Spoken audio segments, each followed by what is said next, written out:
to the channel. My name is Mahesh Karia. You guys are watching me on YouTube now, and in this session I'm going to take you through how to connect your VS Code using EC2 or any other cloud service provider.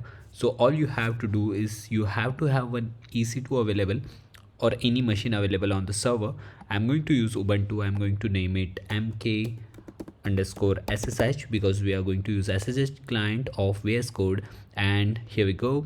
We are going to create a key pair for this new fresh created EC2 instance. So MK underscore SSH is my name of my key pair. So I'll generate this PIM because I'm using OpenSSH.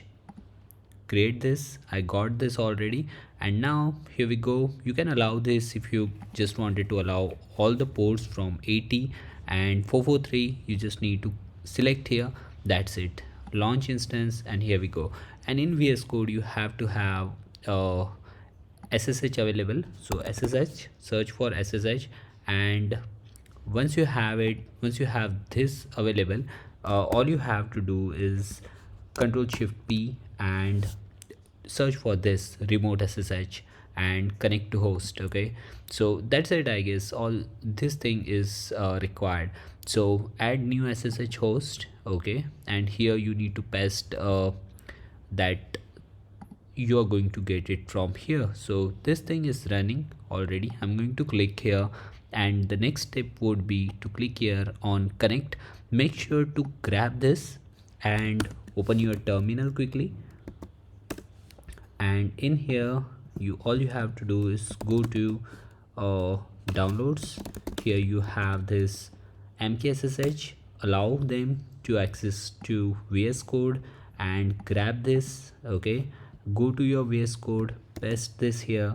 So it will add this configuration into your SSH .ssh. Okay, click here. So that's it. I guess host is added, and you can click here on connect. That's it. And let me resize so it will be visible to you guys. Here we go. And now click on continue. It will access. Okay, this is because of permission denied. Why? Because if I search quickly, add new host. Okay, if I click here, it's going to add the one mistake that I did is this is inside downloads, so I need to make new connection again. Okay, new connect to host. Okay, add new host, paste this, and make sure to use slash your path of this SSH file which is inside terminal. So let's go to the downloads again and hit pwd, grab this and paste this in front of this one. Okay, let me paste this here, slash. Now it's complete. So now if I hit continue, it should get connected. The previous one should be there again. So yeah, I guess you can open new folder because I don't have any folder there, so I need to create new folder. So I'll just name it mk.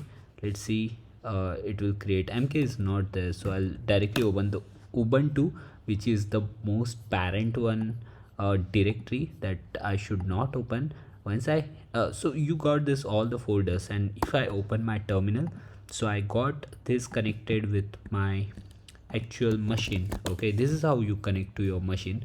All the things that you can do here, you can create your node.js app.js, maybe you can create. So yeah, this is how it works. Like this is super fast and no need to do things. Yeah, and here you can forward the port, whatever the port, like on port 3000 you are deploying something, just hit enter, you got port forwarded on your localhost. So if I'm doing something here, let me install something, sudo apt install node.js. Here we go. So node.js is not there, the package, so I need to use update first, and then you will say sudo apt update, and then it will work. Okay, here we go. So yeah, this is running on the server. So that's it, I guess, for this tutorial. So thank you so much all of you guys for being with me, supporting me all the time. It's been pleasure to be here. Please let me know inside comment box what you want from my side. Definitely I'll make it for you. And don't forget to subscribe my channel if you haven't already, and smash that like button if you enjoyed. Till then, see you soon. Tada, bye bye.